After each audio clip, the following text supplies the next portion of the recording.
So I'm going to add a texture to this image using the texture action here, add a texture. It's really important that you will have unzipped your textures and saved the Jpeg files somewhere on your computer, because Photoshop isn't great at opening compressed zip files, so make sure you do that first. You can follow the instructions in the earlier videos for that one. So click here, add a texture, hit continue, and locate the textures on your computer. So let's try fiction for this one. So I'm just going to double click the texture, and you'll see it comes over as a kind of a hard kind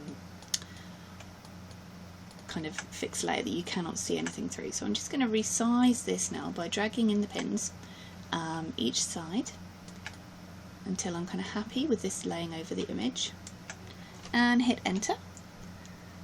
And right now you'll see it has changed to a Softlight blend mode, so we can now see through it, and you can choose to position this exactly how you'd like. Hit enter, and you will notice a white layer mask appears next to your texture and a big black brush is selected. So you can now simply take the texture down on any areas you really don't want it to show by using the black brush.